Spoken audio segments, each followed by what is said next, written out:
네, 원장님 촬영 시작하겠습니다. 예, 안녕하세요. 안녕하세요. 오늘은 11월 5일 토요일입니다. 네, 오늘은 국제 정세. 지금 현재 이제 올해 한 11월, 12월 2달 남았죠. 그러다 보니까 향후 전국이 어떤 식으로 전개되느냐, 거기 따라서 연말까지 쭉 이어지고, 지금 11월 달은 또 국제적으로 봤을 때도 중요 이벤트가 많이 널려 있거든요. 어떤 우리가 주식을 매매를 하지만요, 기본적으로 어떤 주식에 따라서 이 주식은 난리가 나도 끝까지 들고 간다, 이래 볼 수 있는 주식이 있고, 또 어떤 단기성으로, 테마성으로 들어간 어떤 그런 종목들은 경우에 따라서 비중을 줄여야 될 경우도 있어요. 그래서 항상 어떤 산이 불타는지 아니면 단풍이 드는지 큰 산의 움직임을 먼저 보고 그 이후에 어떤 좋은 나무를 고르고, 그런 과정이 항상 따라야 된다 그랬죠. 그래서 지금 내가 살 자리인지 죽을 자리인지 그거부터 큰 틀을 일단은 구분을 해야 돼요. 그 큰 정세 흐름을 읽고 이후에 내가 대응을 해야 수익을 올릴 수 있는 확률이 높다는 거죠. 산이 헐헐 불타는데 내 나무는 괜찮겠지, 그죠? 아니면 그 불타는 숲속에 뛰어들어서 유일하게 안 타는 나무를 찾아내려고 덤비드는 거, 그거는 확률적으로 희박하고 좀 무모한 어떤 행동이 될 수도 있겠죠. 그래서 주식을 할 때는 항상 한 달, 두 달 이래 좀 큰 틀에서 흐름을 먼저 읽는 게 상당히 중요한 것 같아요. 일단은 그 11월 이벤트, 그죠? 어찌 보면 가장 큰 이벤트죠. 11월 8일 미국 중간선거. 저기 결과에 따라서 또 테마가 죽는 것이 있고 사는 것이 있고, 이 분야는 손을 다 떼야 될 것이 있고, 여러 가지로 갈라진다는 거죠. 근본적으로 보면 어떤 미국의 중간선거, 이 중간선거는 주식으로 봤을 때는요, 호재로 작용해요. 왜 호재로 작용하느냐, 그죠? 앞전에도 한번 말씀드린 것 같은데, 역대 중간선거에서 집권 여당이 승리한 것은 40번 중에 3번밖에 없다. 대부분 다 야당이 승리를 한다. 그리고 중간선거 이후에 1년을 보면 주식이 다 올랐어요. 확률적으로. 그러니까 거진 다 올랐다. 그러니까 중간선거는 어찌 보면 약간 주식으로 봤을 때는 호재성 역할을 해준다, 그래 볼 수도 있어요. 그리고 집권 여당이 승리한 것은 40번 중에 3번밖에 없다 그랬죠. 그건 뭐냐면요, 어떤 정치 중간 평가 성격이거든요. 그러니까 이 바이든 정부에 대한 어떤 중간 평가, 그 중간 평가 성격을 띠고 있다 보니까 대부분 다 호응보다는 좀 응징 쪽으로 가깝다는 거죠. 그래 되면 지금 현재 여당 집행부도 긴장을 하게 되는 거죠. 앞으로 더 잘해야 되겠다. 선거를 이기기 위해, 앞으로 남은 대선에서 이기기 위해서는 우리가 다시 초심으로 돌아가야 되겠다, 이런 마음이 생긴 거죠. 통상, 그죠? 상원은 그 규모가 100명인데 그 임기는 6년이죠, 6년. 6년이고 그 전체 인원의 3분의 1을 2년마다 한 번씩 물갈이를 해요. 물갈이를 하고, 왜요? 2년마다 한 번씩 물갈이를 해요. 그리고 하원은 435명 중에, 그죠? 그 임기는 2년, 각 주에 2명씩 뽑아내는 거죠. 물론 그 주에 따라서 성격에 따라 명분상 하원 의원을 두는 그 관광지 같은 데는 그런 데도 있어요. 그러니까 얼굴권이 없는 하원이죠. 그러면 저 상원과 하원은 서로 견제를 하고, 지금 현재 어떤 어떤 중간 집계를 봤을 때는 하원은 공화당이 좀 우세해요. 상원은 민주당과 공화당이 박빙.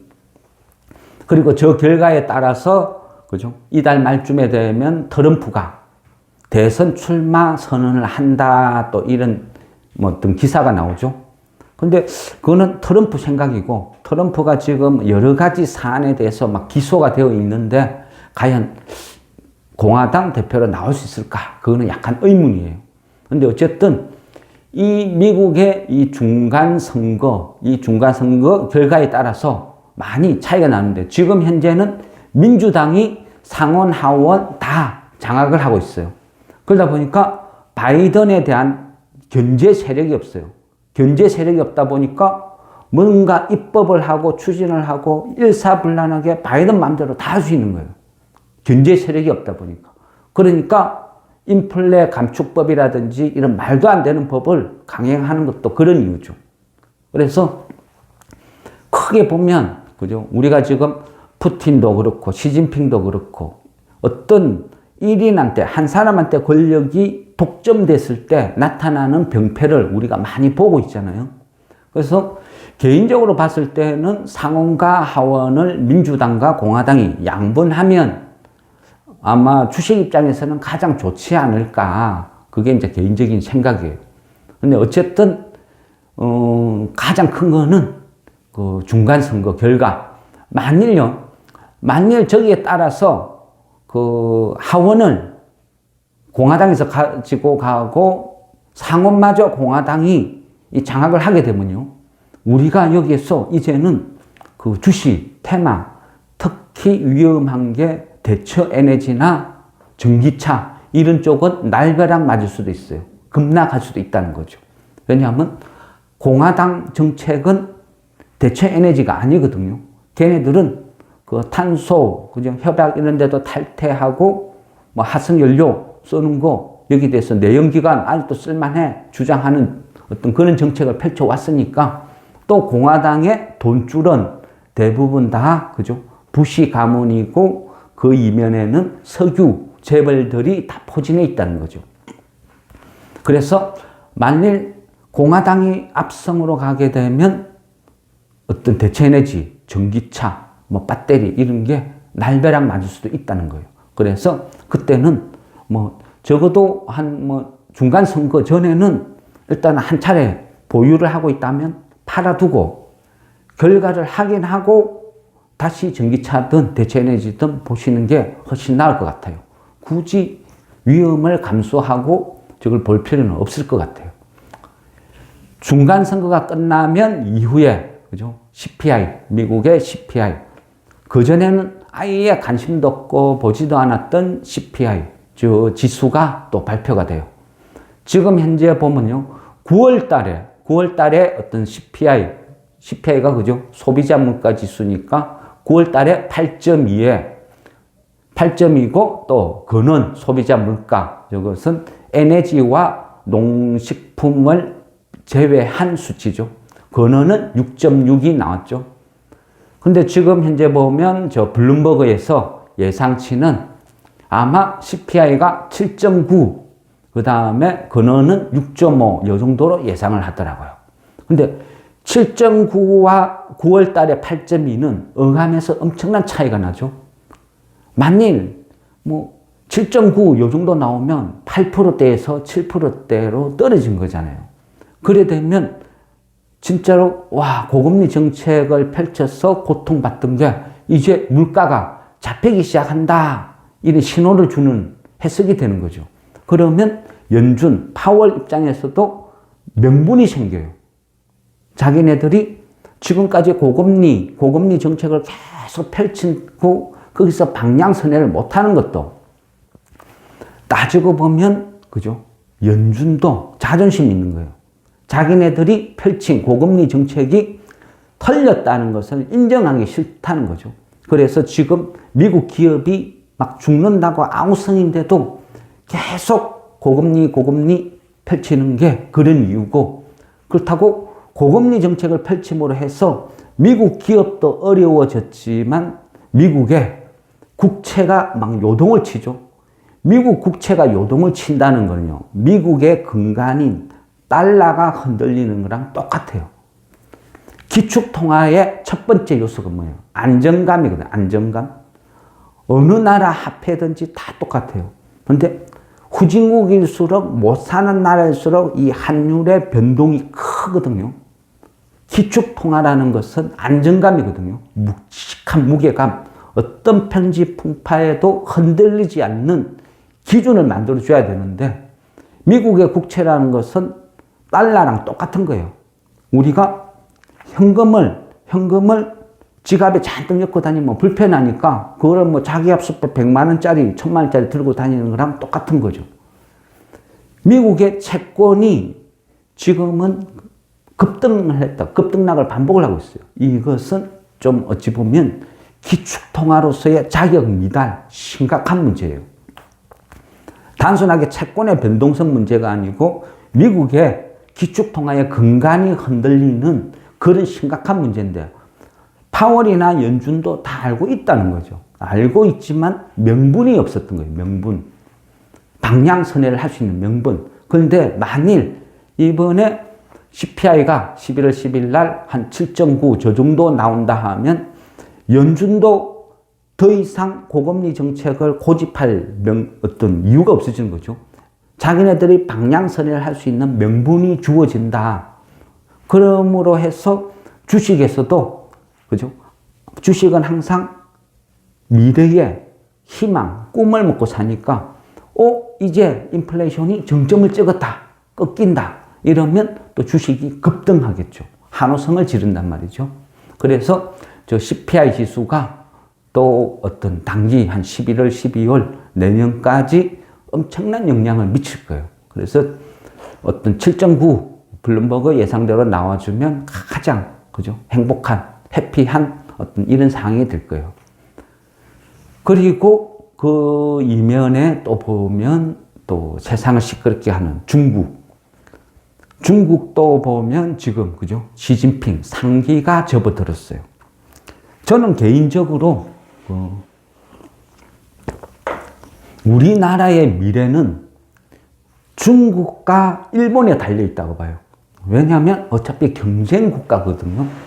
얘네들이 중국이 어떻게 하느냐, 일본이 어떻게 하느냐에 따라서 단기적으로는 우리도 같이 고난에 휩싸일 수 있지만 장기적으로 봤을 때, 국가 미래로 봤을 때는 굉장히 중요한 문제예요. 그래서 항상 중국과 일본을 쳐다봐야 돼요.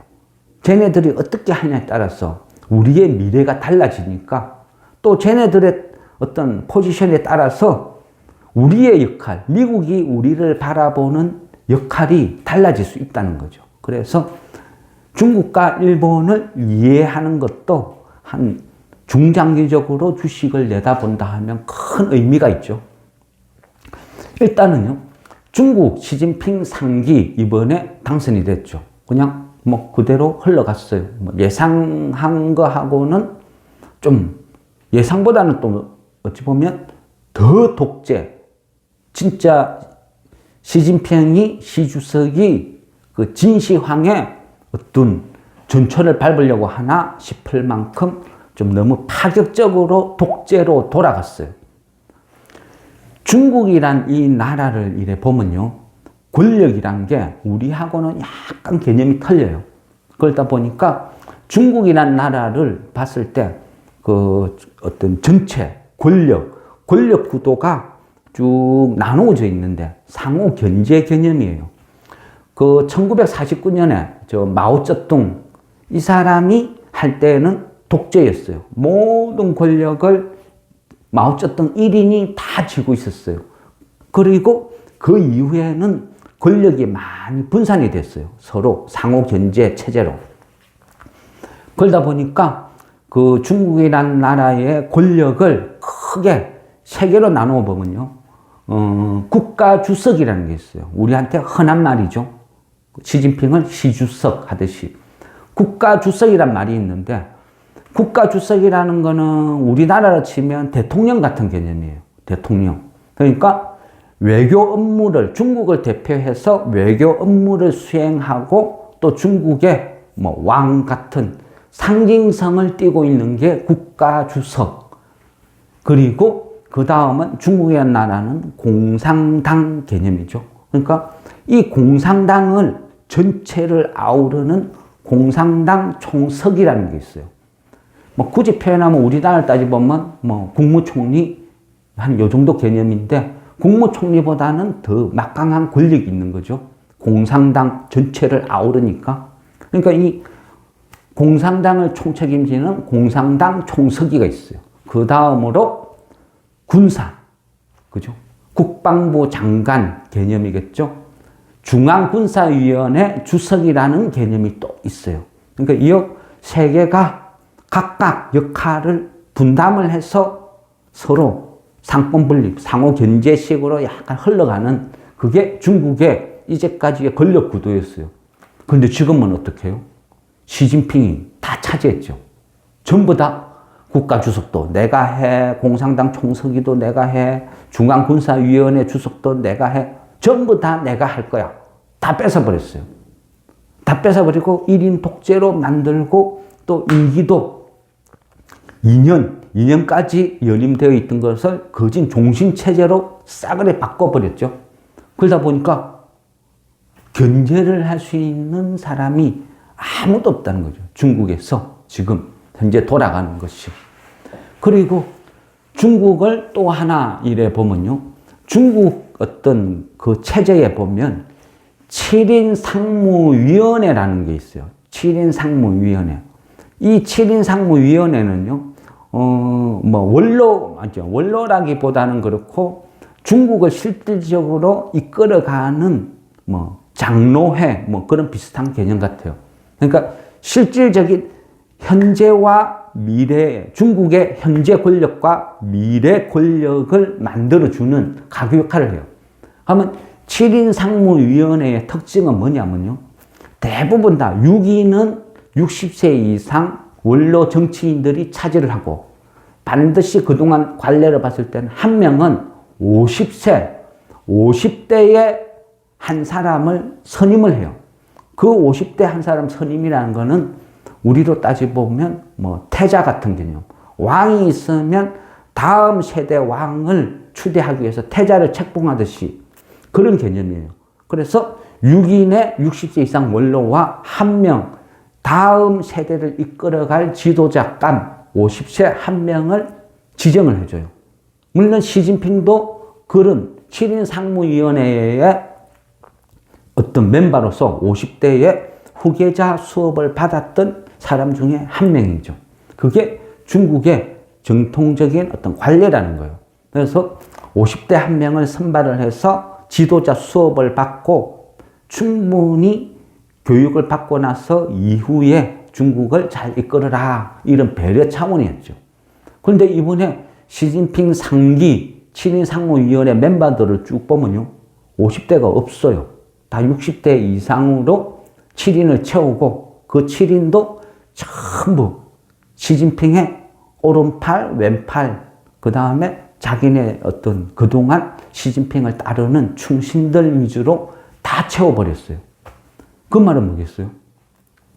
후계자를, 태자를 삭제시켰다는 거는 시진핑이 종신체제, 죽을 때까지 내 마음대로 할 거야. 이거를 선언한 거랑 똑같은 거죠. 그러면 다시 중국은 옛날에, 그죠? 폐쇄국가, 공산주의 국가로 되돌아간 거예요. 백도. 그러니까 어떻게 해요? 이 중국을 바라보는 전 세계 외국 자본으로 봤을 때는 황당한 거죠. 이거 뭐야?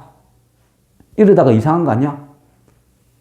저러다가 시진핑과 그 측근들이 모든 권력을 다 쥐고 있으니까 만일 중국에 있는 알리바바 같은 이런 회사에 내가 주식을 투자를 해놨는데 갑자기 시진핑이 마빈 제 마음에 안 들어 잘라버려.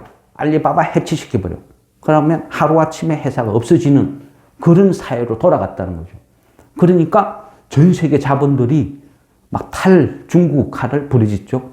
중국도 그렇고 홍콩 증시도 대폭락을 하고 미국에 있는 중국 기업들도 대폭락을 하고 이런 사태가 막 벌어졌어요. 거기에다가 불을 지핀 게 중국이란 저 나라에서 저 7인 상무위원회나 주요 요직에 앉아있던 사람을 쭉 보면 우리나라 그냥 뭐라고 해야 되죠? 우리나라 뭐 경제를 총책임지고 있는 장관급 이런 사람이 그 허리펑이라는 사람이 내정됐더라고요. 나이는 67세. 물론 저 시진핑의 또 측근이에요. 그래 저 사람 성향이 어떻느냐 또 그것도 중요하죠. 항상 정치라는 거는 사람의 사상, 머리에서 나오는 거니까 어떤 문제가 발생이 되면 조직의 변화가 생기면 그 사람의 성향을 빨리 캐치를 해야 돼요. 그래서 허리펑이라는 사람의 어떤 사상이나 이런 사람을 보니까 중국에서 표현하는 아주 고급지게 표현하면 그 그죠? 노자 사상을 숭배하고 노자가 그동안 항상 부르짖던 대동사회 이런 것을 주장을 하는 사람이에요. 그러면 노자 사상과 대동사회라는 게 뭐냐 하면요. 결국은 공상주의예요. 공상주의, 공동부유론. 똑같이 생산해서 똑같이 분배를 한다. 이게 허리펑이란 사람의 사상이에요. 그 말은 뭐냐면요. 대기업에서 벌어들이는 과도한 부의 집중을 뺏어서 인민들한테 공동 분배해 주겠다. 이런 개념이 되는 거죠. 이상하죠. 그러면 어느 특정한 회사가 이익을 갖다가 열심히 영업을 해서 장사를 해서 이익을 100억을 벌었는데 국가에서 공동 분배해가지고 50억을 뺏어가지고 가버렸어요. 그러면 그 회사 주식을 갖고 있는 주주 입장에서는 어떻게 해요? 황당하죠. 그러니까 중국 시장을, 홍콩 시장을 막 자본들이 투매가 벌어지고 떠나는 이유가 허리펑, 공동부유론, 저 주장 때문인 거죠. 결국은요, 그동안 예전에 중국 보세요. 정말 못 살았죠. 못 먹고 못 사는 나라였어요. 중국 하면 못 사는 나라, 거지 나라. 이런데 어느 날 갑자기 꾸역꾸역 성장을 하죠. 그러다가 아시아의 용, 그 다음에는 패권 국가를 꿈꾸는 지금까지 올라온 거죠. 그런데 저렇게 만들어준 게 누구죠? 결국은 따지고 보면요. 미국이 만들어준 거예요. 미국이 왜 만들어줬느냐? 미국이 생각했을 때는 세계화다. 지금은 지구촌 개념 세계화로 가야 된다, 경제가. 그래서 10억의 엄청난 노동시장을 갖고 있고 임금이 저렴한 땅이 넓은 중국을 세계화 공장으로 만들어야 되겠다. 거기에서 싸게 물건을 생산해 와서 다른 나라에 팔면 미국이란 나라가 훨씬 이윤이 많이 남고 부유해질 것이다. 그런 정책을 펼쳤죠. 처음에는 성공했어요.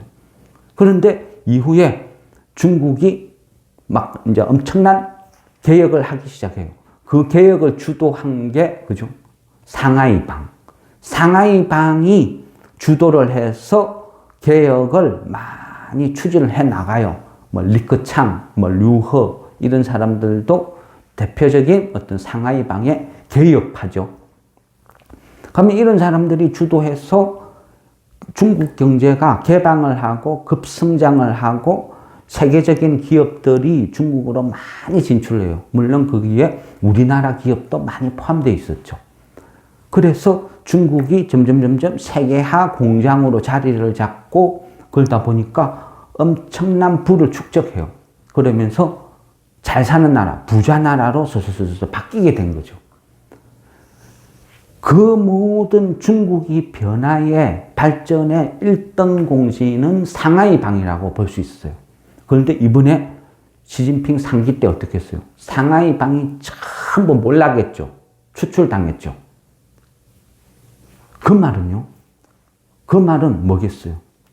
우리나라 대한민국 입장을 봤을 때는요. 감사하다. 땡큐 시진핑 해야 돼요. 왜냐? 중국하고 우리나라하고 어느 순간 경쟁 국가로서의 어떤 대결 구도까지 갖고 디스플레이나 이런 부분에서는 중국이 오히려 우리를 앞질렀어요. 그래서 우리가 갖고 있는 많은 것을 중국한테 빼앗기고 시장을 점유당하고 잃어버렸다는 거예요. 잃어버렸는데 계속됐으면 진짜 역전당할 수도 있고 우리나라가 오히려 잡아먹힐 수도 있는 그런 상황까지 왔는데 시진핑 3기 때, 그죠? 그 개혁파, 중국 경제를 이끌었던 모든 사람들을 다 숙청하고 없애버린 거예요. 그러니까 우리나라 입장에서는 어떻게 해요? 너무너무 고마운 거예요. 우리가 중국과 전쟁을 하는데 우리가 군대를 거느리고 가서 싸우려고 하는데 우리가 가장 두려워하는 중국 군대의 장수들을 중국 내부에서 스스로 그 장수들을 다 숙청해 준 거예요. 우리나라가 중국과 전쟁을 하려고 하는데 우리는, 그죠? 예를 들어서 뭐 김유신 장군, 뭐 어찌문득 장군, 뭐 이런 사람들이 버티고, 그거는 유비, 장군, 뭐 장비, 간우 이런 애들이 딱 버티고 있어요. 그럼 우리 입장에서는 유비, 간우, 장비가 엄청 부담스러워요. 와, 쟤네들 싸움 잘한다는데, 일당백이라는데 고민하고 있는데 중국에서 야들 반역자라 하면서 저거가 목을 댕강댕강댕강 다 쳐버리는 거죠. 그러니까 우리 입장에서는 얼마나 고마워요. 그래서 시진핑 3기를 이끌어가는 시진핑은 너무 고맙다. 그렇게 볼 수 있다는 거예요. 그리고 시진핑이 상하이방을 축출하고 자기의 오른팔들을 주요 요직에 다 앉히고 그리고 내부 불만을 잠재우기 위해서 지금 굉장히 압박을 가하고 있어요. 그 말은요, 경제보다는 정치에 올인을 한 거죠. 경제는 뒷전이야. 내 권력 유지가 우선이야. 지금 그런 정책을 가고 있다는 거죠. 그러니까 개방, 개혁이 아니고 경제가 아니고 정치 쪽으로 올인을 하고 있다. 언제까지? 뭐, 자기네들이 좀 완벽하게 권력을 장악했다, 안정적이다 생각할 때까지는 계속 흘러갔겠죠. 중국 내부에서도 대놓고는 못하지만 뭐 어떤 공원의 화장실이라든지 뭐 대학가 화장실이라든지 이런 데는 대자보들이 엄청나게 붙는데요. 시진핑 3기 반대. 그러면서 엄청나게 내부적으로 지금 불만이 표출돼요. 우리나라 70년대를 상상하면 되겠죠. 군부 독재 시절에 많은 사람들이 탄압을 당하니까 겉으로는 못해도 숨어서 대자보를 붙이고 흔히 이야기하는 삐라라는 걸 막 뿌리고 그런 시기라고 보면 돼요. 그래서 중국은 지금 정치 안정하에 모든 걸 올인하고 있다. 그래 봤을 때는 어떻게 해요? 우리한테는 엄청난 기회다. 그리고 그동안, 그죠? 이미지 마켓 해가지고 전 세계에서 움직이는 많은 돈들이 곳곳으로 빠져나갔어요. 예전에는 우리나라에 머물러 있던 돈들이 많이 빠졌어. 중국으로, 일본으로 엄청나게 빠져나갔어요. 왜? 우리보다 더 좋으니까. 중국에 투자하면 돈이 되겠다 싶으니까 많은 돈들이 우리나라에서 빠져서 중국으로 이동을 해갔어요. 그런데 지금 보면 시진핑 3기 때 그런 자금들이 중국을 막 떠나고 있죠. 투매가 벌어지고 있어요. 홍콩도 그렇고. 하면 그 돈들이 어디로 가겠어요? 결국은 그 돈들은 또 이익을 찾아서 어디론지 또 가게 되어 있어요. 유력한 아시아에서, 그죠? 아시아로 따져보면 특히 마땅히 갈 데가 없어요. 또 유럽도 지금 현재는 어려워요. 하면 저 돈들은 어느 쪽으로든 가기는 갈 것 같은데 어디로 갈까? 중국에 빠져나온 돈들이 일본으로 갈까? 우리나라로 갈까? 어떻게 될까? 그거는 중요한 문제죠. 왜냐하면 워낙 규모가 크니까, 거대한 돈들이니까. 만일 중국을 빠져나온 저 거대한 자금들이 우리나라로 밀고 들어온다 하면요, 단기간에 몇백 포인트가 급상승할 수 있는 엄청난 기회가 되는 거죠. 주식하는 사람들 입장에서는. 또 저런 큰 돈들이 들어오면 어떻게 하겠어요? 대형주로 집중되겠죠. 뭐 삼성전자를 비롯해서. 그러다 보니까 최근에 보면 삼성전자가 6만 전자를 다시 탈환하고 조짐이 좀 이상하죠. 그런 것도 제 생각에는 탈중국화를 시도하는 그런 자금들이 결국은 마땅한 선택지가 없으니까 한국으로 들어오는 그런 시발점이 아닌가 그런 생각을 해요. 그래서 어쨌든 중국이 지금 현재 추진하고 있는 개혁에서 규제로 공동부유를 부르시는 옛날로 돌아간다는 것은 우리한테는 엄청난 기회다. 그리고 주의해야 될 것은 중국의 저런 정치적인 변화는 중국의 공장을 갖고 있든지 중국을 상대로 장사를 하는 사람들 입장에서는 최악이죠. 쫄딱 망할 수도 있는 거예요. 그래서 중국을 상대로 돈을 많이 버는 대표적인 뭐 화장품 회사, 이런 회사들은 당분간 엄청나게 힘들어질 것 같아요.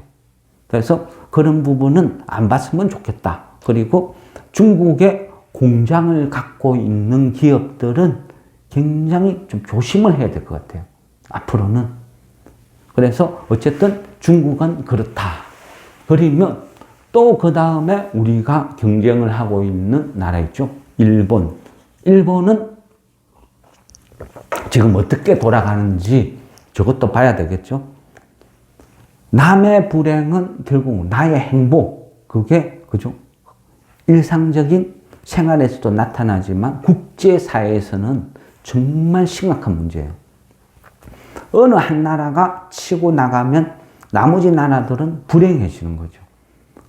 삼성이 TSMC랑 싸우고 하듯이. 한때는요, 중국에, 그죠? 많은 기업들이 IT, 전자업계를 막 장악하는 시절이 있었죠. 우리 일상생활에도, 그죠? 샤오미라는 게 엄청나게 빠른 속도로 침투를 했었죠. 그런데 요즘 주변에 보세요. 샤오미라는 말 들리지도 않죠. 그냥 몰락하고 없어진 거죠. 그만큼 무섭다는 거죠. 일본이란 나라는요, 최근의 움직임을 보면, 일본이라는 이 나라는 지금 정신이 없어요. 정신을 못 차려요. 갈팡질팡 하는 것 같아요. 물론 우리로 봤을 때는 참 좋은 현상이죠. 그리고 그 아베가, 그죠? 사고를 당하고 그 이후에 기시다 내각이 들어섰는데도 더 개판인 것 같아요. 우왕좌왕. 그 어떤 내면을 보면 지금 현재 보면, 그죠? 가장 대표적인 게 일본의 엔화. 10월 21일 보니까요. 저때 엔화가 1불에 152엔까지 갔어요. 이건 말도 안 되죠. 국가부도 사태도 아니고. 한때 기축통화의 대처 역할을 한다. 전 세계에서 가장 안전한 화폐다. 부르짖었던 엔화가 어쩌다가 저 지경이 됐을까요? 우리나라 환율 요동치는 거는 요동치는 것도 아니죠. 그죠? 지금 엔화의 움직임을 보면요. 우리가 그진 한 시소 정도 타는 어떤 그 정도 어떤 흔들림이라 하면 엔화는 지금 청룡열차죠. 장난이 아니거든요.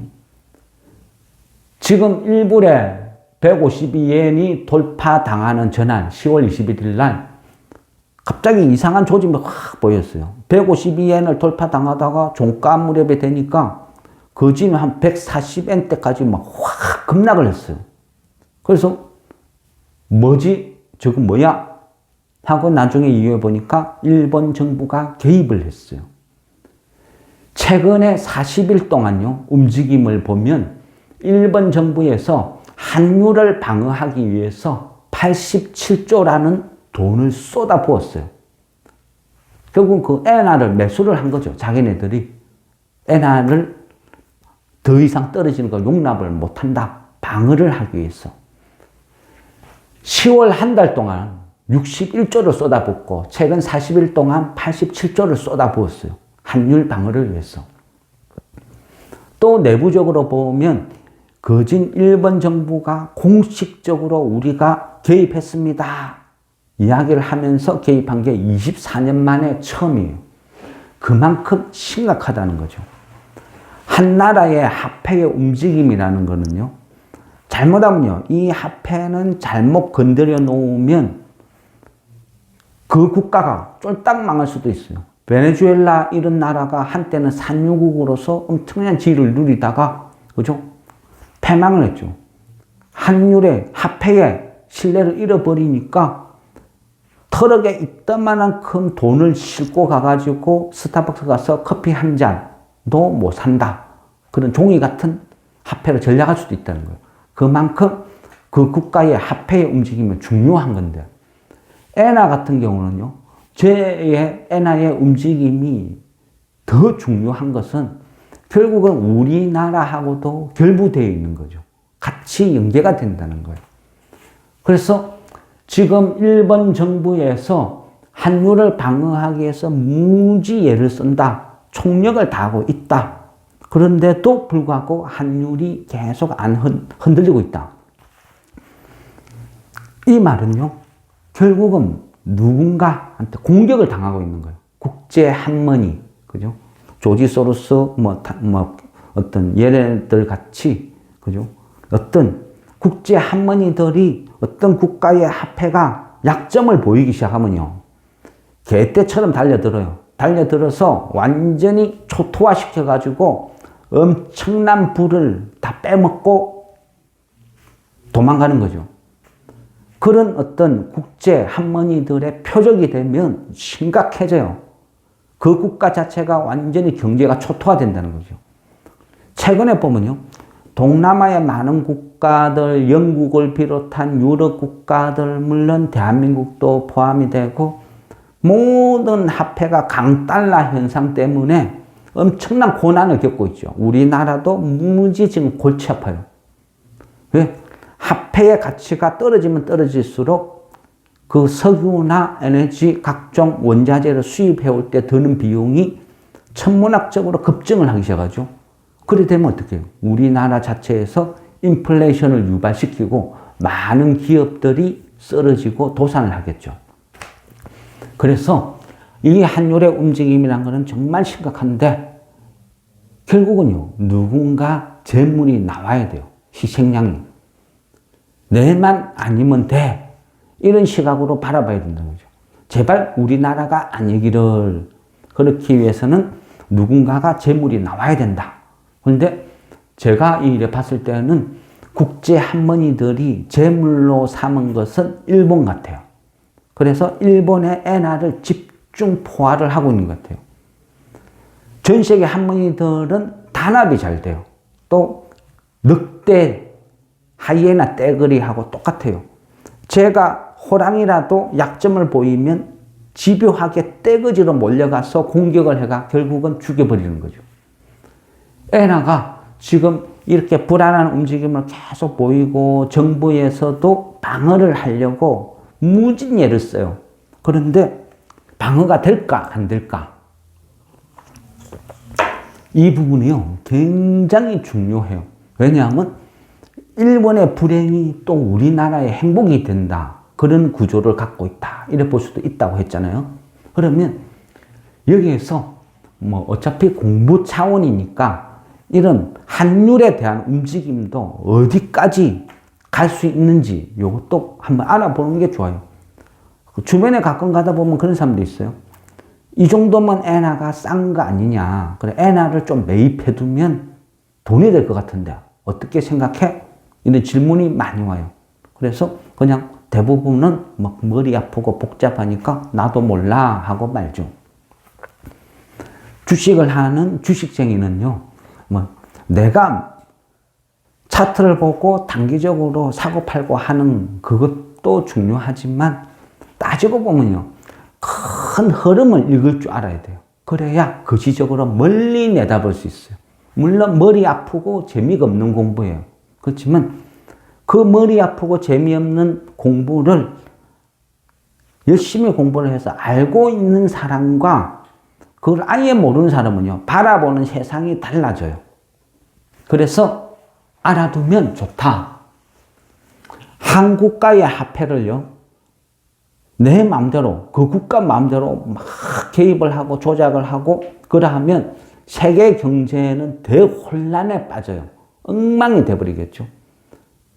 그래서 이 미국이란 이 기축통화를 운영하는 거대한 나라가 어떻게 했냐 하면 세계의 어떤 무역 질서를 좀 확립한다. 좀 나름대로 규칙을 정하자. 이런 식으로 해서 환율 조작국이란 어떤 이런 법을 만들어요. 두 차례에 걸쳐서 만들었는데, 하나는 보면요, 1998년에 종합무역법, 이런 법안을 하나 만들고요. 이후에 조금 더 보완을 해서 2015년도에 교역촉진법, 이런 것을 만들어요. 이 말은 뭐냐 하면 국제법은 아니죠. 미국에서 시행되는 미국 자체 내의 법이에요. 그렇지만 미국이란 나라가 전 세계에서 가장 큰 시장이다 보니까 미국을 상대로 안 하고 어떤 기업이 성장하고 무역이나 이런 걸 하기에는, 수출을 하기에는 역부족이죠. 그래서 어쩔 수 없이 환율 조작국이라는 저 법안을 다 암묵적으로 지킬 수밖에 없는 거예요. 그러면 이 종합무역법, 교역촉진법, 이게 뭐냐 하면요. 첫째는요, 미국을 상대로 무역 흑자가 연간 200억 불을 초과하면 관찰 대상국이 된다. 이렇게 정해뒀어요. 두 번째로, 어떤 환율, 한 국가에서 환율에 대해서 개입을 할 때 아예 개입을 안 할 수도 없어요. 우리나라도 가끔 가다가 환율, 그죠? 움직이면 개입을 하죠. 지금 현재도 3달 연속 우리가 개입을 했잖아요. 실제 우리가 갖고 있는 달러를 팔아서 원화를 방어시키려고 한 거예요. 한다 안 한다 이게 중요한 게 아니고요. 원칙이 있다는 거죠. 무조건 하지 말라는 건 아니다. 그런데 얼마만큼 할 수 있냐면요. 한 국가가 그 국가에 대한 어떤 화폐를 방어하기 위해서 개입할 수 있는 거는 12개월, 그러니까 1년 중에 6개월 동안 개입을 할 수 있는데, 그 규모는요, 그 국가의 GDP 대비 2%를 넘겨서는 안 된다. 이렇게 규정을 해놨어요. 그러니까 GDP 대비 2%를 원화가 계속 약세를 띠면 이 원화를 방어하기 위해서 계속 무한정 원화를 사고 달러를 팔면 안 된다는 거예요. 그 카트라인이 6개월 동안 개입을 해서 6개월 이하, 1년 중에 6개월 이하만 개입을 하고 GDP 대비 2% 이내에서 개입을 해라. 이렇게 만들어 둔 거예요. 또 하나는 경상수지가, 그 국가의 경상수지가 GDP 대비 3%를 초과하면 미국에서 관찰 대상국으로 삼겠다. 이런 좀 어찌 보면 어거지성 법도 있기는 있어요. 근데 중요한 것은 우리가 알아야 될 거는요. 어떤 국가의 환율 조작국이라는 이 타이틀의 규제는 그 국가의 GDP 대비 2%를 넘어서는 안 된다. 이게 주요 골자예요. 그러면 이 법안을 기본으로 다시 1번을 한번 볼게요. 1번이 지금, 그죠? 10월 달에 61조, 40일 동안 87조의 돈을 쏟아부어 가지고 엔화를 방어를 했어요. 개입을 했다는 거죠. 그럼에도 불구하고, 그렇게 많은 돈을 쏟아부었는데도 불구하고 엔화는 지금 안 잡힌다. 방어선이 계속 뚫리고 있다. 지금 이 상태라는 거죠. 그러면 최근에요, 일본 정부에서 그랬어요. 외국의 할머니들이 엔화를 공격하면 우리는 더 가감하게 방어하겠다. 방어를 나서겠다. 이렇게 엄포를 놨어요. 그러면 어떻게 할까요? 국제 할머니들이 불안해할까요? 무서워할까요? 어떤 포지션을 취할까요? 저 부분이 오늘의 어떤 전체적인 움직임의 가장 중요한 이슈도 될지 않을까 싶어요. 왜냐하면요. 일단은 여기 설명을 드렸죠. 경상수지, 이제 경상수지니까 뭐 GDP 대비 2%를 넘어서면 안 된다 그랬잖아요. 그럼 얘를 이제 수학으로 산수 문제로 돌아가면요. 일본 GDP를 계산으로 해서 2%까지 카트라인을 딱 계산을 해보면요. 일본에서 환율 조작국으로 지정이 안 되는 그 카트라인의 범위는 한 105조, 106조, 한 요 정도 선이에요. 물론 그 환율에 따라서 왔다 갔다 하니까 어쨌든 일본에서 환율을 방어하기 위해서 가동할 수 있는 맥스치는 그저 한 106조, 요 정도 액수다. 이렇게 계산이 나온다는 거예요. 계산이 나오고 그러면 최근에 그죠? 40일 동안에 87조 정도 되는 돈을 쏟아부었댔죠. 환율 방어를 위해서. 그럼 여기 이 부분이 이제 무서운 거예요. 왜냐? 총 가동할 수 있는 돈이 한 105조, 106조 이 선이 그죠? 가동할 수 있는 총 자금이에요. 그런데 이미 87조를 소진을 시켰어요. 그러면 어떻게 돼요? 남아있는 돈은요. 이미 87조를 소진을 했고 남아있는 일본에서 이제 가동할 수 있는 돈은 끽 해봐야 20조 정도 남아있는 거예요. 내가 총알이 10발 있으면 이제는 한 8발, 9발을 다 쏘은 거예요. 이제 마지막 1발, 2발만 남아있는 거예요. 그럼에도 엔화가 방어가 안 됐어요. 그것을 국제 한mon의가 모를까요? 그죠? 다 알고 있겠죠?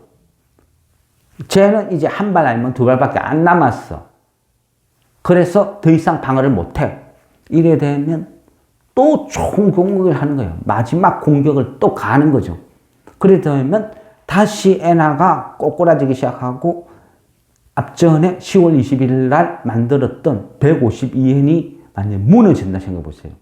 걷잡을 수 없었어요. 152엔이 무너지면 160엔, 170엔, 180엔 끝없이 자빠지는 나락으로 가는 거예요. 그러면 일본 경제는 초토화가 되는 거예요. 해생 불가능 이런 상황까지 베네수엘라 같이 이래 갈 수도 있다는 거예요. 지금 상황이 우리 입장에서는 천만다행이죠. 일본이 약점을 보여줬기 때문에 하이에나 떼들이 전부 일본으로 다 갔기 때문에 우리는 위험한 고비를 넘긴 거예요. 살아난 거예요. 천만다행인 거죠. 지금 그게 지금의 현실이라는 거예요. 지금 최근의 움직임을 보면요. 다운화살하게 폭락을 해도 우리가 좀 버텨. 북한에서 미사일을 쏘고 난리를 죽여도 우리 시장이 안 빠져. 예전 같지 않죠. 뭔가 이상해. 왜 생각보다 장이 잘 버티네. 그 이면에는요. 일본의 역할이 크다는 거죠. 국제 한mon의들이 우리나라에 와서 막 공매도 치고 거기에다가 주식 내란쳐가지고 이득을 취하고 이런 국제 한mon의들이 지금 전부 일본 출장 가가 있다. 저는 그렇게 봐요. 그러다 보니까 우리나라가 상대적으로 안정적으로 변한 거죠. 그래서 당분간은 일본 원정 가가 있으니까 우리가 조금 위험을 회피하는 그런 상황이다. 이렇게 볼 수도 있고요. 또 지금 미사일 쏘고 북한에서 난리를 치기죠. 그런데 주식이 안 빠지죠. 그 이면에는요.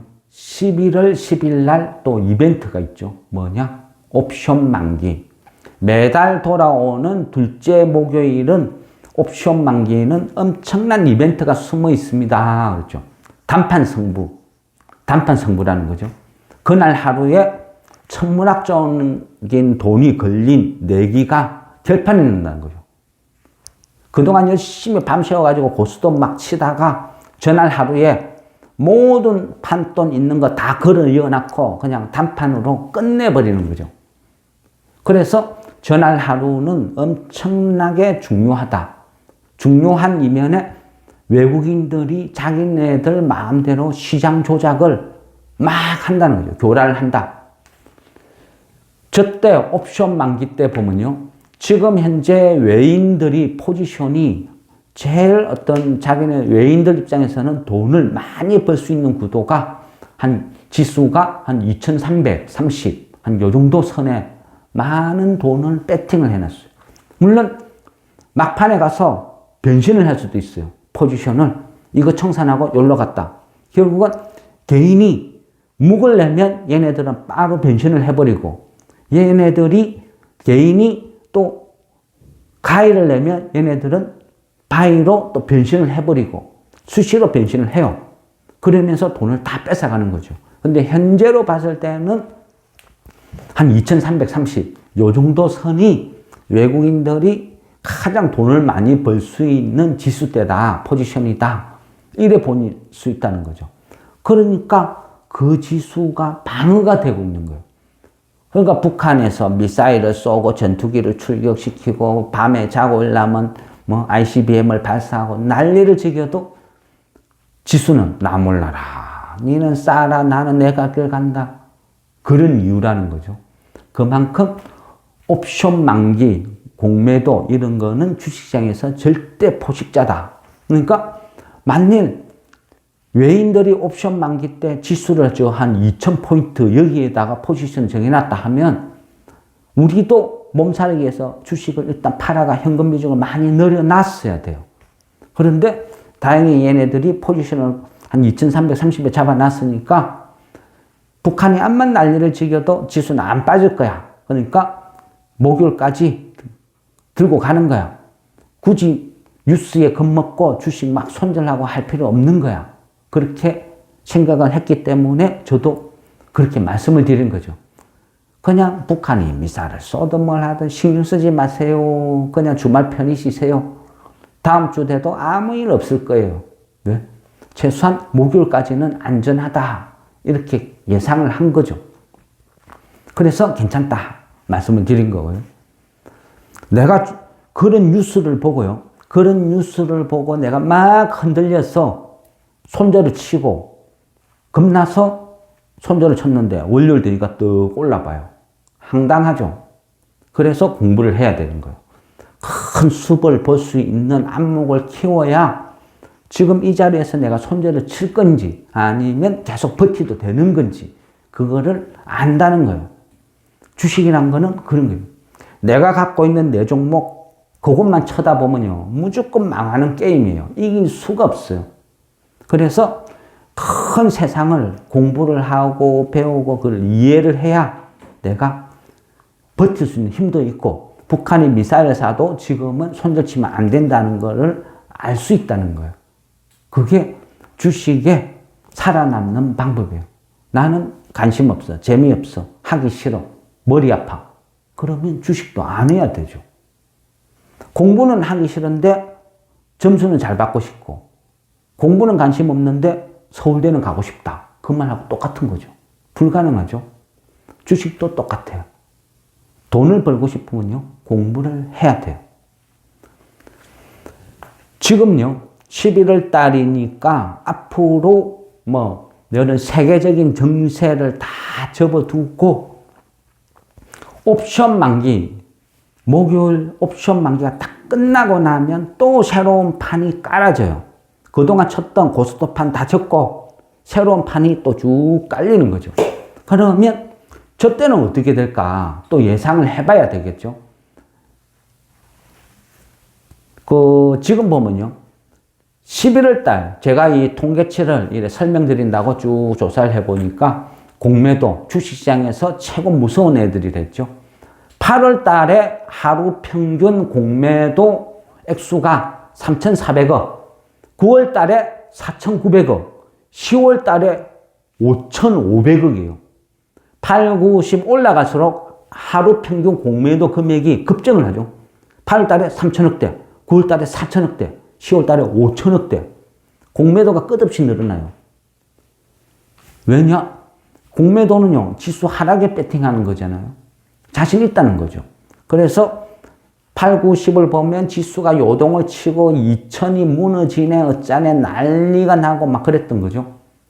그런데 저 공매도를 치기 위해서는 어떻게 해요? 공매도는 없는 주식을 내다 파는 거죠. 그러기 위해서는 대차를 해서 빌려오는 거예요.